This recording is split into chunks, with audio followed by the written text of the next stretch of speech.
tengah musim kampanye pemilu 2024, Pusat Pelaporan dan Analisis Transaksi Keuangan PPATK mengungkap dugaan aliran uang yang janggal untuk membiayai dana kampanye. Nominalnya pun disebut fantastis hingga triliunan rupiah. Kalau kita lihat definisi transaksi keuangan mencurigakan itu, salah satunya adalah transaksi di luar dari profil nasabah, ya. Jadi memang di tahun-tahun politik ini transaksi para peserta pemilu itu memang meningkat, ya, lebih dari 100%. Dari katakanlah yang selama ini misalnya 100 juta sampai 1 miliar, ini membengkak menjadi lebih dari 100%. Dan memang dari indikasi perputaran dana yang ada pada rekening para beberapa peserta yang ada itu mengindikasikan ada dana yang berasal dari tindak pidana, salah satunya dari illegal mining dan juga ada beberapa dari tindak pidana lainnya. Seperti itu, Mbak, 1 triliun, ya. Luar biasa. Sementara KPU mengakui menerima surat PPATK soal temuan transaksi mencurigakan di masa kampanye. KPU menegaskan ada ancaman pidana jika sumbangan dana kampanye melebihi aturan. Itu ada transaksi penerimaan dan pengeluaran rekening bendahara partai politik. Nah, itu memang jumlahnya cukup besar, ya, sangat besar, yaitu atau siapapun peserta pemilu yang menerima sumbangan dana kampanye melampaui batas maksimum yang diatur di dalam undang-undang, ataupun menerima sumbangan dana kampanye dari sumber-sumber yang dilarang oleh undang-undang, maka hal tersebut, ya, jika benar nanti itu bisa diproses di Gakumdu, di sentra Gakumdu, ya, sehingga akan berpotensi terkena tindak pidana. Juru bicara tim pemenangan paslon nomor urut 1 Anies Muhaimin Mustafa Nahrawardaya menyebut harus ada tindak lanjut proses hukum terkait temuan PPATK. Nah, kemungkinan kalau PPATK menemukan itu, mungkin ada indikasi, ya, bahwa mungkin salah satu, tidak semua paslon ini, salah satu paslon itu mungkin saja akan dibiayai dengan dana tambang, ya. Mafia tambang kan banyak, ya. Mungkin mereka punya, istilahnya apa, ya, memiliki piaraan-piaraan, dan di salah satu paslon ini saya nggak tahu siapa. Tapi ini penting untuk dibongkar. Jangan sampai ini dibiarkan saja, dan Amin menyarankan bongkar setuntas-tuntasnya agar masyarakat tahu siapa yang bermain dalam pilpres ini menggunakan mafia tambang. Bagaimana? Wakil Komandan Relawan TKN Prabowo Gibran menegaskan tidak mungkin transaksi mencurigakan tersebut terkait dengan tim Prabowo Gibran.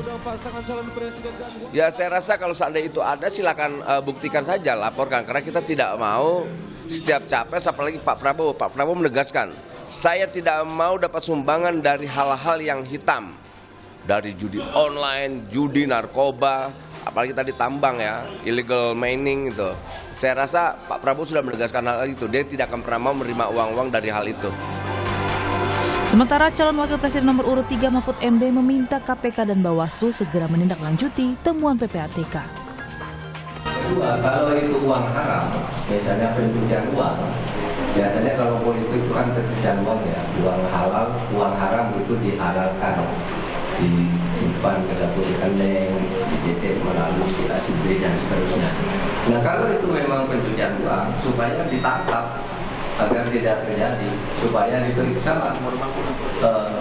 rekening yang dicurigai menerima dana politik secara tidak sah. Gitu aja. Jadi jangan diam, KPK-nya maupun Bawaslu-nya dipanggil. Temuan PPATK perlu ditindaklanjuti serius. Semua pihak harus menjaga agar pemilu bebas dari peredaran dana ilegal. Tim Liputan Kompas TV.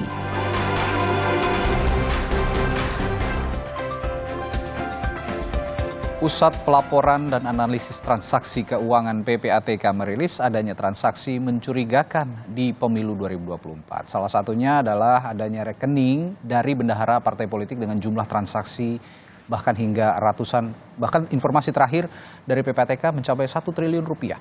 Sementara KPU menyebut sudah menerima surat dari PPATK dan akan segera menindaklanjuti. Lalu bagaimana kejelasan soal dana transaksi janggal ini, bagaimana juga tindak lanjutnya? Kita akan bahas bersama sejumlah narasumber yang sudah hadir di studio. Ada anggota Dewan Pembina Perludem, Titi Anggraini. Selamat pagi, Mbak Titi. Selamat pagi, Mas. Lalu juga ada Kepala PPATK periode 2002 hingga 2011, Pak Yunus Hussein. Selamat pagi, Pak Yunus. Selamat pagi. Ya, nanti kita juga akan mencoba untuk menghubungi Komisioner KPU, Idam Holik, yang akan bergabung melalui sambungan Zoom. Tapi kita ke Pak Yunus dulu. Pak Yunus, dari pemilu ke pemilu sepertinya isu dana kampanye ini bukan hal yang yang tidak biasa lagi. Itu sudah biasa sebenarnya dibicarakan gitu. Cuman tindak lanjutnya sepertinya lagi-lagi tidak tereksekusi dengan baik. Yang dikatakan janggal itu yang mana, sumbernya dari mana, dan peruntukannya untuk apa. Ketika Bapak menjabat sebagai Kepala PPATK, apakah sesulit itu mengungkap dana kampanye yang dinilai janggal ini, Pak? Kalau kecenderungan transaksi keuangan mencurigakan meningkat itu ya jelas ya. Karena transaksi keuangan mencurigakan meningkat, maka sejalan dengan hasil analisis PPATK itu pasti meningkat juga ya. Dan PPATK ini peranannya seperti midfielder, gelandang dalam permainan bola. Dia memberi umpan kepada di sini Bawaslu dan para penyidik ya. Itu sudah disampaikan. Saya sudah tanya, sudah disampaikan. Penyidik pun sudah berjalan. Bahkan penyidik itu penyidik tindak pidana asal itu sendiri yang sudah melakukan penyidikan ya. Misalnya ada tim gabungan antara daerah dan pusat ya, karena kasusnya kasus cukup besar ya. Dan bahkan saya dengar tindakan penghentian sementara transaksi sudah dilakukan oleh PPATK untuk yang jelas-jelas ada indikasi tindak pidana asalnya. Jadi udah cukup jauh ya. Cuman kita nunggu dari KPU, Bawaslu terkait tindak pidana pemilu. Kalau bicara Gakumdu saya tidak terlalu optimis karena waktunya terlalu singkat. Kemudian yang kedua ya dengan sanksi yang begitu ringan dan komitmen mereka, apakah mereka berani untuk ke arah sana? Masih. Sebelum kita lebih jauh lagi, yang dimaksud dengan mencurigakan, ini juga jadi tanda tanya publik. Apa sih yang dimaksud dengan transaksi mencurigakan itu dalam konteks dana kampanye pemilu begitu ya? Apakah ini merupakan sumber-sumber dana yang tidak halal begitu, seperti mungkin dari tindak pidana pencucian uang atau sebagainya? Bisa diungkap dari pengalaman Bapak sebagai PPATK waktu itu? Jadi yang disampaikan itu bukan laporan transaksi keuangan mencurigakan, yang disampaikan itu hasil analisisnya. Kalau transaksi mencurigakan itu ada 6 kriterianya, diatur di pasal 1 angka 5 dan pasal 22 Undang-Undang 8 2010 tentang TPPU. Pertama, kalau transaksi menyimpang dari profil, kebiasaan, dan pola transaksi nasabah. Misalnya penghasilan rata-rata puluhan juta tapi kok bisa miliaran. Yang kedua, transaksi diduga ada kaitan dengan hasil tindak pidana. Misalnya dia nyetor uang besar, pernah terjadi, disuruh isi formulir, dia nggak mau ngisi. Karena dia keengganan dia mengisi, tidak mau mengisi sumber dana itu wajib undang-undang pasal 19 itu sudah mengindikasikan bahwa transaksi mencurigakan. Kemudian ada yang ketiga ukurannya adalah dia menghindari pelaporan dengan memecah-mecah transaksi, structuring atau smarting. Misalnya seperti itu modusnya ya. Transaksi tunai itu batasnya 500 juta, dia pecah pagi setor 300, siang 300. Memecah ini masuk pidana. Kemudian yang keempat, kalau diminta oleh PPATK pasti transaksi itu judulnya mencurigakan. Yang kelima, kalau penyedia jasa keuangan meragukan informasi dari nasabah, misalnya menggunakan KTP palsu atau conflicting. Yang terakhir, kalau nasabah menolak memenuhi ketentuan customer due diligence, dulu namanya know your customer. Ini biasanya yang sering menolak ini orang-orang penyelenggara negara biasanya. Orang-orang terhormat itu yang biasa menolak. Kalau orang biasa nggak berani. Ya. Karena orang biasa nggak berani, justru penyelenggara negara yang takut-takut gitu ya. Iya. Ini faktanya begitulah. Ya, Pak Idam Aziz, Komisioner KPU juga Idam Holik juga sudah bergabung bersama kami di Sapa Indonesia Pagi. Selamat pagi, Pak Idam. Selamat pagi, Mas. Selamat pagi, Mbak. Selamat pagi, Pak. Baik. Pak Idam, tadi saya sudah tanya ke Pak Yunus soal transaksi yang mencurigakan, dan PPATK semalam juga wawancara bersama Kompas TV mengungkap bahkan sudah 1 triliun katanya dana transaksi yang diduga mencurigakan ini begitu. Datanya sudah ada di KPU dan sudah ada Bawaslu yang banyak dikasih justru. Ya, datanya sudah ada di KPU. Apakah KPU sudah menerima laporan ini, Pak Idam? Pada tanggal 12 Desember 2023, kami telah menerima surat dari Kepala PPATK, Pak Yunus, tertanggal 8 Desember surat tersebut. Surat tersebut memuat 5 poin ya, yang menjadi perhatian kami tentunya di angka 3 dan di angka 5. Di angka 3 itu dijelaskan ada frasa akun bendahara partai politik. Nah, ketika PPATK menjelaskan tentang akun bendahara partai politik, itu dijelaskan ada transaksi masuk dan keluar uang lebih dari setengah triliun. Lebih dari 5 triliun. Kalau tadi beliau menjelaskan sekarang sudah sampai dengan 1 triliun. Terus yang selanjutnya ya PPATK juga menjelaskan ada uang tersebut berpotensi akan digunakan untuk penggalangan suara. Ya, penggalangan suara dalam surat tersebut ya, dalam kurung itu politik uang. Menurut penjelasan PPATK demikian kepada kami. Terus di angka 5 itu ada ratusan ribu SDB, Safe Deposit Box. Yang hal tersebut menurut PPATK itu berpotensi digunakan untuk tindakan kampanye baik pemilu maupun pemilihan yang diduga akan melanggar peraturan perundang-undangan. Itu yang kami terima ya.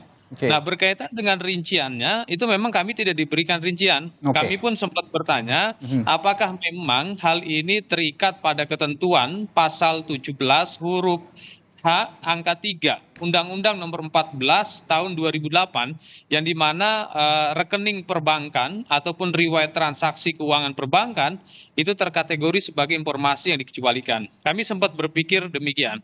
Tentunya pada kesempatan ini juga kami ingin bertanya ya kepada beliau, apakah memang berkaitan dengan transaksi keuangan yang dijelaskan dalam surat PPATK kepada KPU itu adalah rekening khusus dana kampanye atau rekening partai politik.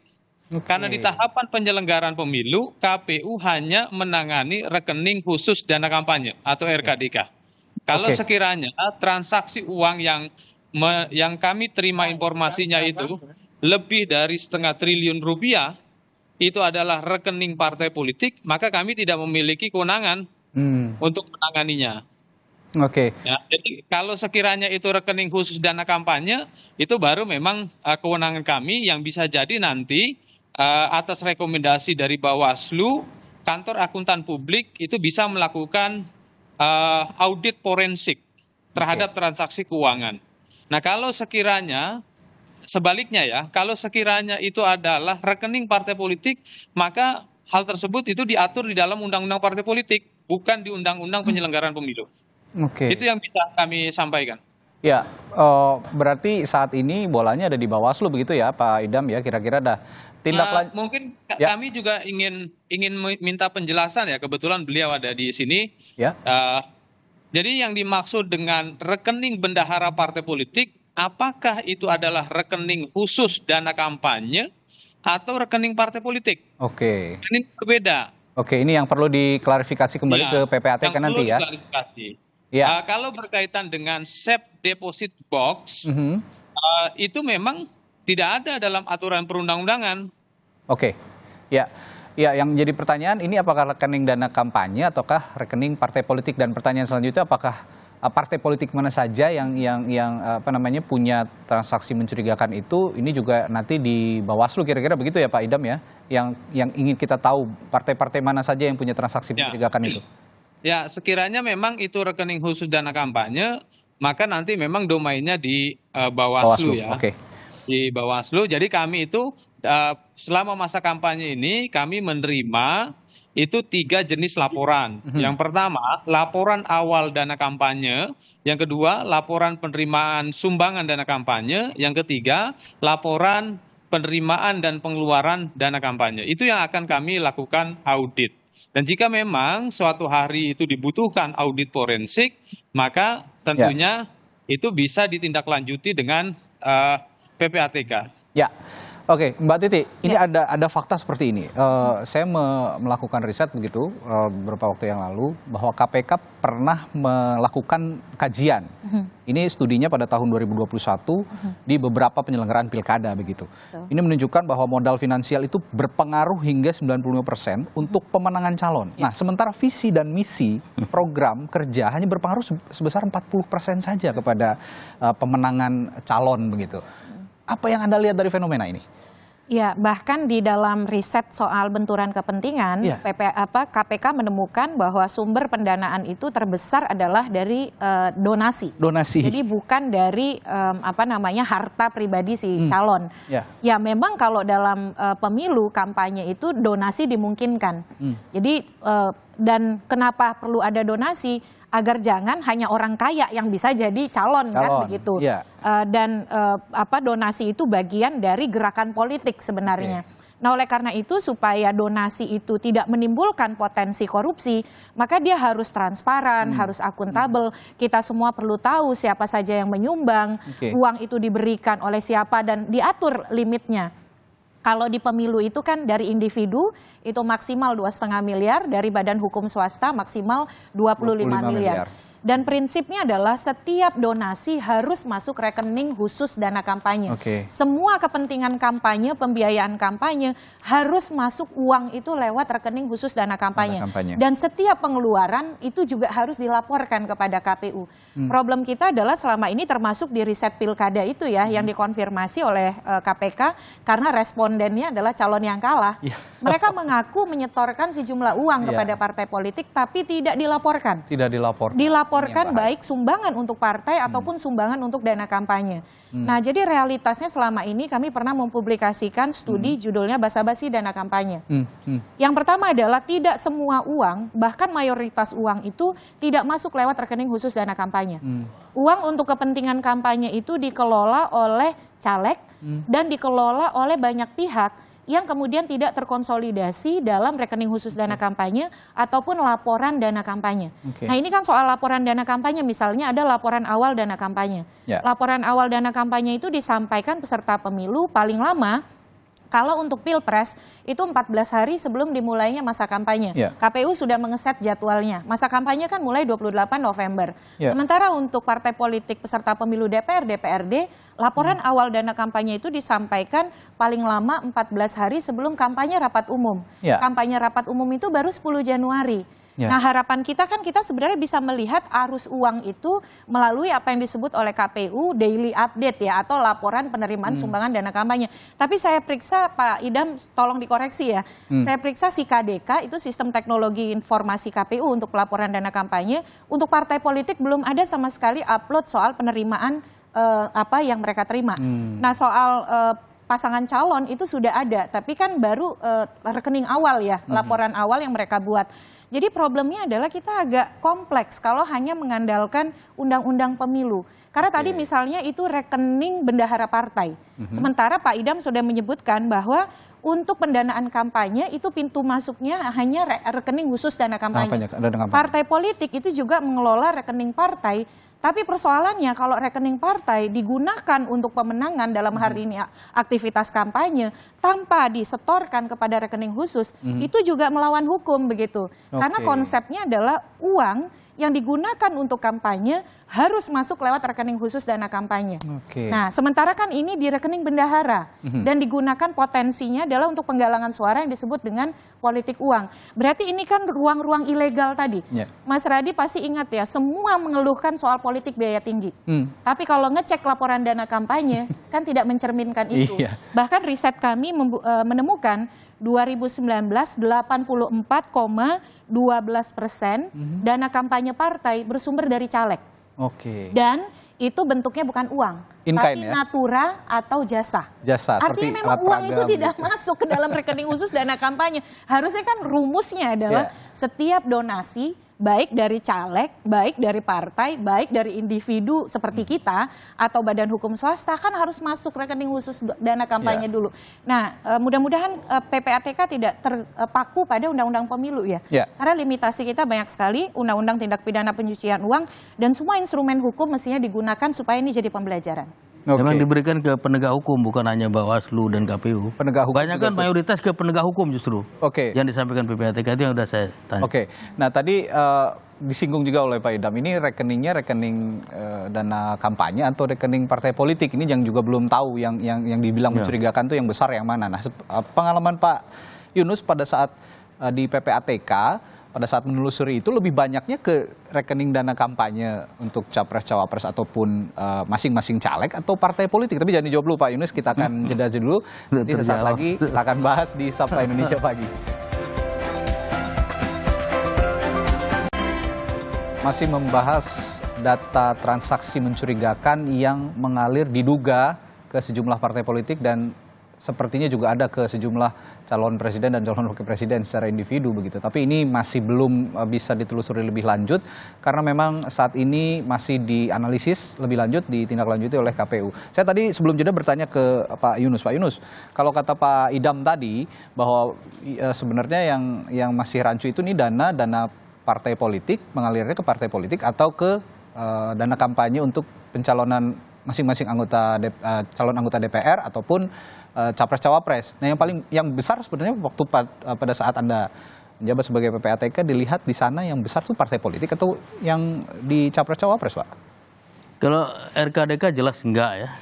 Berdasarkan penelitian, saya pernah tanya juga sama Bawaslu yang lalu, statement Kepala PPATK juga. Jadi rekening yang besar itu sama sekali bukan di rekening khusus dana kampanye itu. Justru dan juga tidak di partai politik.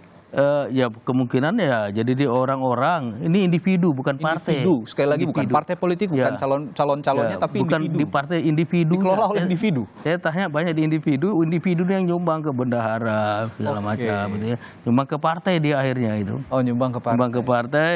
Kalau RKDK, saya cek di beberapa sumber nggak pernah besar. Saya juga dulu lihat kecil. Apalagi auditnya sangat tidak meyakinkan. Agreed upon prosedur itu hanya sedikit fakta, tidak ada opini sama sekali dan bukan investigatif sama sekali. Kenapa tidak meyakinkan? Karena waktunya singkat?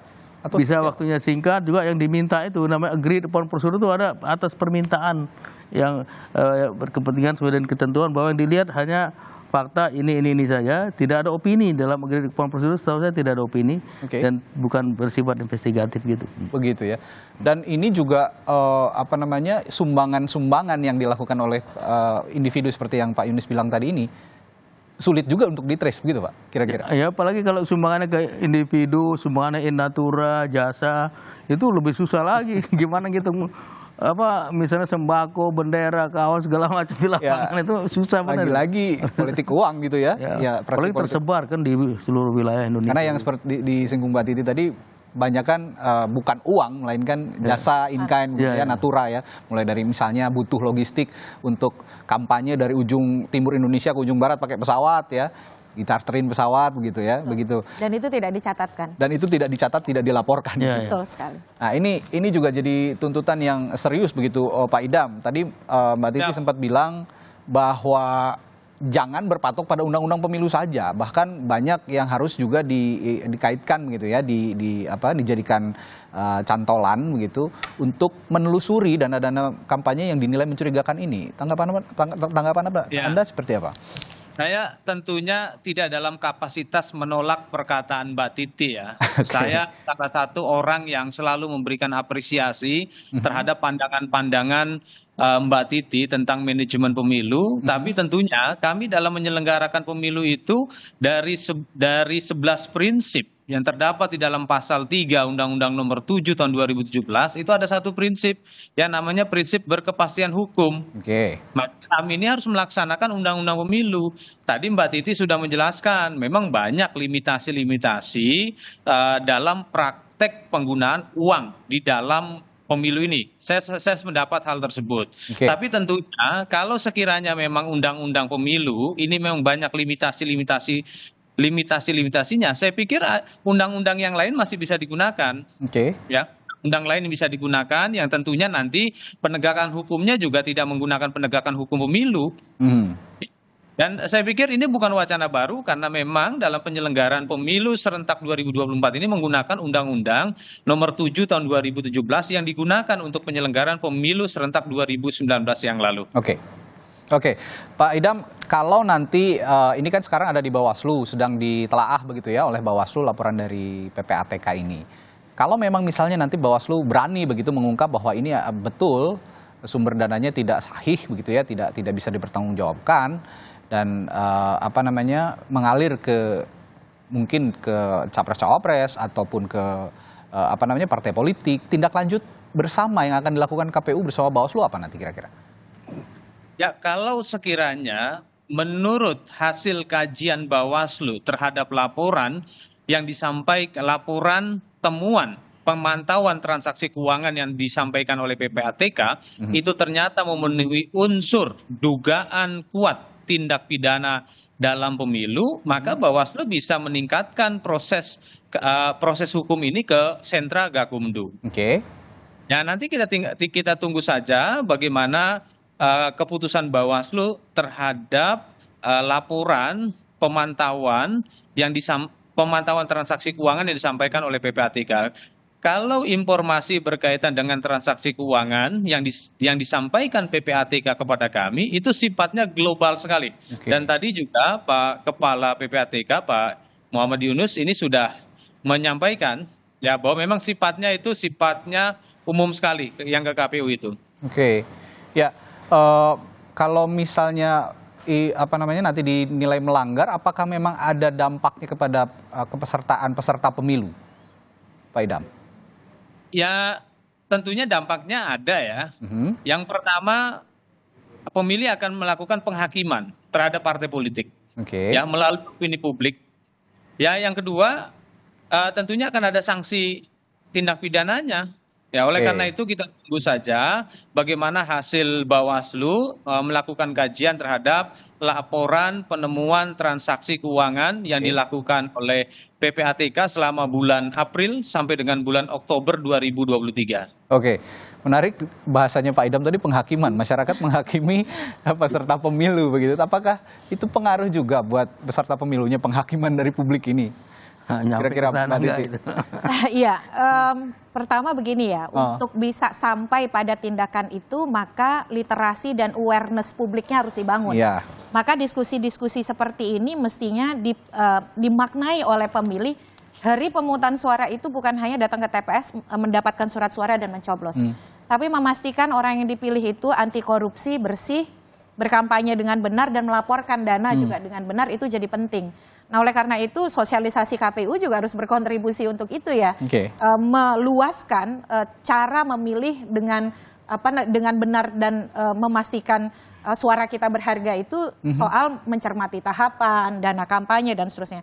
Saya mau bilang begini, Mas Radi, Bawaslu bisa mengecek gitu ya, kan ini ada laporan awal dana kampanye, ada laporan penerimaan sumbangan dana kampanye LPSDK yang dilaporkan dari 28 November sampai nanti 14 sampai dengan 10 Februari 2024. Di situs SIKDK-nya KPU itu ada laporan aktivitas kampanye. Jadi pasangan calon itu kemana dan lain sebagainya itu bisa diikuti begitu. Nah, itu bisa dikomparasi dengan laporan dana kampanye mereka. Kalau kemudian contoh, kan kita sama-sama tahu mereka naik apa, jalannya kemana begitu, dan itu bisa dikalkulasi lah berapa yang dia keluarkan. Nah, kalau itu kemudian tidak tercermin dalam laporan dana kampanye, artinya itu melanggar pasal 496 dan 497 Undang-Undang Nomor 7 Tahun 2017. 496 itu soal tentang setiap peserta pemilu yang tidak menyampaikan laporan dengan benar terkait dengan laporan dana kampanye, itu ada pasal pidananya. Lalu di 497 setiap orang yang berkontribusi pada laporan dana kampanye yang tidak benar itu juga ada pidananya. Memang proses pidananya ini agak panjang dan kadang-kadang pemilunya sudah selesai prosesnya baru jalan. Nah, oleh karena itu kita memang jadi tantangan untuk membangun awareness, kepedulian bahwa dana kampanye itu hal krusial.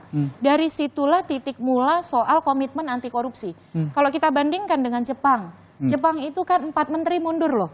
Kenapa? Karena dia mengumpulkan dana kampanye, tidak disetorkan untuk partai tapi digunakan langsung. Dan itu skandal luar biasa karena publik menilai itu pelanggaran hukum berat. Nah, di kita memang kita masih punya PR besar, kita belum sampai ke sana. Nah, oleh karena itu di sisa waktu ini isu ini tidak boleh berhenti. Mari kita pelototi laporan dana kampanye calon, termasuk juga dengan kritis mengecek pergerakan mereka. Naik apa, di mana, itu kan bisa dihitung. Biasanya dalihnya para tim kampanye itu adalah itu tidak tercatat karena dikelola partikelir oleh orang-orang yang di luar tim kampanye resmi. Harusnya kan tidak boleh membiarkan itu. Mereka punya tanggung jawab. Tidak boleh ada dana atau kemudian aktivitas pasangan calon atau partai politik yang dikelola partikelir. Tetapi mereka yang punya tanggung jawab mengkonsolidasi dan kemudian memastikan semua di bawah koordinasi tim kampanye resmi. Oke, Pak Yunus, Anda mengatakan juga tadi kan ada keluhan dari PPATK bahwa waktu yang singkat ini sulit sekali untuk mendeteksi bahwa dana-dana ini legal gitu ya, digunakan untuk penyelenggaraan pemilu, terutama untuk peserta pemilu. Menurut Anda apa yang harus lagi diakselerasi oleh PPATK, kewenangan yang bisa diberikan lebih kepada PPATK agar pendeteksian lebih dini ini juga bisa dilakukan oleh PPATK kira-kira? Sebenarnya PPATK itu ada MOU seingat saya dengan KPU ya sejak zaman saya, dan terakhir juga diperbarui dengan Bawaslu juga ada MOU ya. Jadi KPU Bawaslu bisa minta tolong kalau nggak mau pakai kuasa substitusi, misalnya kalau dia ada berkuasa, minta tolong aja sama PPATK. PPATK nggak ada rahasia bank lagi, bisa masuk kemana-mana, bisa minta kemana-mana. Itu bisa mempercepat. Dan yang penting prosesnya. Gakumdu itu seingat saya waktunya terbatas juga ya, terbatas dan hanya pelanggaran pemilu. Nah di sini justru saya udah tanya, kebanyakan pelanggarannya non pemilu, tindak pidana asal yang dilanggar, karena itu banyak diberikan kepada penegak hukum. Kemudian fungsi PPATK memberikan umpan kepada para penyidik itu. Berarti langsung ke kepolisian ya Pak? Ada polisian, jadi tolong itulah penegak hukum jalan, dan ada koordinasi antara KPU Bawaslu dengan penegakan hukum. Jadi ada hasilnya saling menguatkan, saling bermanfaat gitu. Artinya penyelenggara pemilu jangan menunggu laporan begitu ya? Harus juga lebih proaktif untuk harus proaktif lah. Jadi kalau nggak proaktif nggak dapat apa-apa nanti. Nah, Pak Idam harus proaktif katanya. KPU-nya sejak awal, sejak dini seharusnya. Bagaimana respon Anda soal ini? Ya, Pak Idam. Masih mute, Pak. Sepertinya masih di mute. Mohon maaf. Tadi ada yang saya highlight dari perkataan Bapak Kepala PPATK, yang dimana pada dasarnya transaksi lebih dari 0,5 triliun tersebut itu bukan RKDK, bukan rekening, bukan terjadi di dalam rekening khusus dana kampanye. Yang kedua, kalau tidak salah tadi saya tangkap dari beliau, ini sifatnya individu. Sifatnya individu, ya. Kami menilai bahwa yang kami tangani ini adalah rekening khusus dana kampanye. Tapi tentunya sesuai dengan materi yang disampaikan oleh PPATK kepada KPU melalui surat tertanggal 8 Desember tersebut, ya kami akan melakukan sosialisasi kembali. Kami akan intensifkan kepada partai politik di berbagai tingkatan. Pasca kami menerima surat yang kami terima pada tanggal 12 Desember tersebut, kami langsung koordinasi dengan KPU seluruh Indonesia untuk menyampaikan dan mengingatkan kembali kepada partai politik dan peserta pemilu lainnya seperti DPD, ya, itu agar mematuhi peraturan perundang-undangan. Karena siapapun peserta pemilu yang melampaui penerimaan uang, batasan maksimal penerimaan sumbangan dana kampanye, maksud saya, itu akan terkena tindak pidana. Selain itu juga, tadi benar apa yang disampaikan oleh Mbak Titi berkenaan dengan sanksi pidana. Ya, di pas 466 ya. 496 itu benar sekali yang disampaikan oleh Mbak Titi. Hal tersebut juga kami sampaikan kepada KPU daerah agar mengingatkan kembali kepada seluruh peserta pemilu. Nah tentunya dalam konteks ini kami juga harus cermat ya menyikapinya, karena jangan sampai ketika kami merespon hal ini nanti bisa merugikan partai politik. Kenapa? Karena ini kan ada kerangka hukumnya, ya. Dan kita tahu bahwa kalau terjadi sinisme publik terhadap partai politik, ini akan berdampak pada partisipasi yang rendah. Sehingga kami juga harus proporsional menyikapi hal ini. Yang jelas kalau sekiranya terjadi dugaan kuat pelanggaran aturan dana kampanye, ya saya yakin tidak hanya kami tapi juga Bawaslu akan melakukan penegakan hukum pemilu. Edukasi kepada publik lebih penting lagi kalau menurut saya. Ya, edukasi terhadap publik bisa memutuskan gitu. Siap Pak Kepala. Kami tentunya juga akan lakukan edukasi kepada publik. Makasih Pak Kepala. Ya, ini tadi bahasanya Bung Idam, Pak Idam juga menarik. Sinisme terhadap partai politik meningkat, akhirnya partisipasi pemilu menurun. Ini apakah salah dengan anggapan publik yang jika nanti diekspos begitu ya, ada partai politik tertentu yang melakukan praktik-praktik haram lah begitu dalam pemilu, ternyata ada sinisme terhadap publik. Saya kira itu wajar. Menurut Mbak Titi seperti apa? Kalau saya sih tidak khawatir sama partisipasi pemilih Indonesia. Karena kenapa? Desain pemilu kita memang dibuat untuk membuat pemilih itu datang ke TPS. Hari pemungutan suaranya hari libur, TPS-nya dekat rumah, petugasnya tetangga kita semua. Tetapi kan bukan sekedar ritual, tetapi membuat suara itu bermakna. Nah, oleh karena itu kalau literasinya baik, mereka akan menjatuhkan pilihan kepada kandidat yang tepat, partai yang tepat, pasangan calon yang tepat. Jadi justru narasinya adalah bagaimana suara publik ini mampu memaksa tanda kutip peserta pemilu, partai politik, calon untuk melaporkan dana kampanye secara akuntabel. Jadi kalau ada satu kasus saja, Bawaslu bisa membuktikan bahwa ada orang yang bertanggung jawab dalam laporan dana kampanye membiarkan ada dana kampanye yang dikelola di luar rekening khusus dana kampanye dan tidak dilaporkan, itu sudah memenuhi unsur. Itu dari aspek undang-undang pemilunya. Tetapi tadi juga penting bahwa ini persoalan yang lebih besar, persoalan anti korupsi, persoalan perilaku koruptif. Dan sudah juga disebutkan kan, diduga ini untuk penggalangan suara. Artinya apa? Pengawas di lapangan harus lebih proaktif lagi untuk melakukan patroli pengawasan. Karena biasanya distribusi uang itu dilakukan di masa tenang, menjelang hari pemungutan suara, bahkan di pagi hari pemungutan suara. Artinya awareness dan kemudian kewaspadaan kita meningkat. Termasuk juga aparat keamanan, kepolisian untuk pencegahan. Jadi bagi saya sih suara itu bermakna ketika dia bukan hanya datang tetapi paham betul bahwa yang dia pilih adalah orang yang benar. Nah, kalau yang saya tangkap konteks sinisme terhadap partai politik ini, jika memang kata Mbak Titi tadi bisa dibuktikan oleh Bawaslu ada mungkin satu partai politik atau satu peserta pemilu begitu ya, kan bisa berpindah ke calon atau partai yang lain yang dinilai lebih bersih begitu kira-kira ya.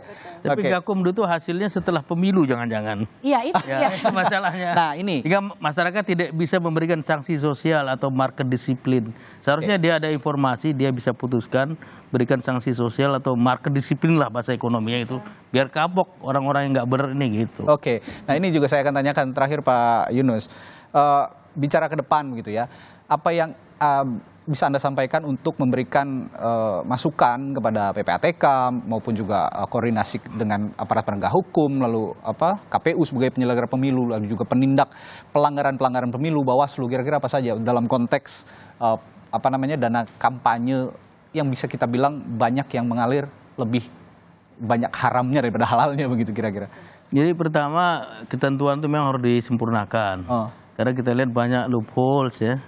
Dan kalau disempurnakan oleh DPR, janganlah DPR yang mau ikut pemilu juga gitu. Nah, ini kalau dia mau ikut pemilu, dia perbaiki, dia pasti permudah dirinya seperti kelihatan dari sumbangan-sumbangan, laporan-laporan itu. Itu yang pertama. Yang kedua, ya seharusnya antara penegak hukum, Bawaslu, KPU, PPATK dan juga masyarakat, mereka harus bersama-sama lah merasa bertanggung jawab untuk menegakkan ketentuan. Penegak hukum bukan hanya polisi, jaksa, itu bukan, kita semua harusnya lakukan social control. Civil society, media juga mutlak, kalau enggak tidak akan jalan. Nah, ngomong-ngomong soal petahana tadi, saya baca ini KPK sebenarnya bisa masuk jika calon tersebut merupakan petahana. Apa betul begitu ya? Artinya begini, mereka saat ini masih menjabat sebagai anggota legislatif dan digaji oleh negara kan? Begitu. Nah, kira-kira apakah sebagai penyelenggara negara ini sebenarnya KPK sebenarnya ini bisa masuk begitu ya Pak? Bisa, di pasal 11 Undang KPK dia punya kewenangan itu. Penyelenggara negara bisa. Nah, ini dan itu di pilkada beberapa waktu lalu kan beberapa petahana kepala daerah kena OTT oleh KPK pakai pasal undang-undang tindak pidana korupsi. Bukan undang-undang pilkada. Nah, ini yang harus diintegrasikan berarti. Dari mulai undang-undang pemilu, undang-undang tindak pidana korupsi, undang-undang KPK, undang-undang KPK, tindak pidana pencucian uang dan termasuk sebagainya. Tadi sebenarnya apa yang menjadi temuan dari PPATK ini itu bisa menjadi sumber masukan bagi kantor akuntan publik ketika melakukan audit. Dan Bawaslu bisa menggunakannya sebagai basis untuk membuktikan kalau ada penanggung jawab dana kampanye yang ternyata tidak melaporkan dan mengetahui pembelanjaan uang untuk kepentingan kampanye tapi tidak masuk dalam laporan dana kampanye, itu sebagai pintu masuk di penegakan hukum tindak pidana pemilunya 496, 497, meskipun hukumannya jauh dari efek jerah karena hanya 24 juta denda dan penjara 2 tahun. Baik, terakhir Pak Idam, yang akan dilakukan KPU untuk menekankan hal ini kepada publik bahwa ini penting begitu, bahwa dana kampanye ini penting diungkap kepada publik, mana yang lurus, mana yang bengkok begitu, kira-kira apa yang akan diungkapkan, yang akan diutarakan oleh KPU kepada publik dalam konteks ini? Ya, yang jelas kami akan melakukan atau mengintensifkan kegiatan sosialisasi berkenaan dengan peraturan dana kampanye. Sosialisasi ini tidak hanya kepada peserta pemilu, tetapi juga kepada publik. Karena kita ketahui ya, Undang-Undang Pemilu memang membuka ruang publik atau masyarakat secara luas memberikan sumbangan dana kampanye. Walaupun memang crowdfunding culture atau budaya urun rembuk pendanaan bersama pemilu ini belum dibangun dengan baik di Indonesia. Ya. Jadi kami juga dalam waktu dekat akan koordinasi dengan peserta pemilu, menyampaikan apa yang menjadi materi surat Kepala PPATK kepada kami. Dan sampaikan juga kepada para peserta pemilu kekhawatiran publik ini bahwa dana-dana yang dipakai oleh peserta pemilu dipastikan bukan dana yang menyimpang, apalagi dana-dana dari rakyat yang diselewengkan begitu ya kira-kira Pak Idam. Dan sudah pasti kan undang-undang mengatur hal tersebut. Baik. Ya termasuk dana relawan itu nggak boleh loh kalau tidak dilaporkan. Nah itu juga. Kalau dia berdalih ini kerelawanan, tapi kan kepentingannya kampanye menguntungkan pasangan calon dan peserta pemilu. Nggak boleh tuh ada dalih, itu kan relawan. Nggak tanggung jawab kampanye tuh. Regulasi kami sudah mengatur hal mengenai pendanaan relawan tersebut. Dan sudah kami minta agar semuanya ditransaksikan lewat rekening khusus dana kampanye. Tinggal enforcement-nya aja ya paling penting. Ya, law enforcement-nya yang penting. Dan soal relawan ini memang fenomena baru lagi, bukan partai politik, bukan calon legislator, tapi ada relawan. Nah, ini yang posisinya harus lebih diawasi lagi, dana-dana yang berasal dari relawan. Baik, terima kasih yang sudah bergabung pagi hari ini membahas soal dugaan transaksi mencurigakan dana kampanye. Ada Komisioner KPU Idam Holik, lalu anggota Dewan Pembina Perludem Mbak Titi Anggraini, dan juga mantan Kepala PPATK Pak Yunus Hussein. Terima kasih telah berbagi perspektifnya pagi hari ini. Selamat pagi, semuanya sehat selalu.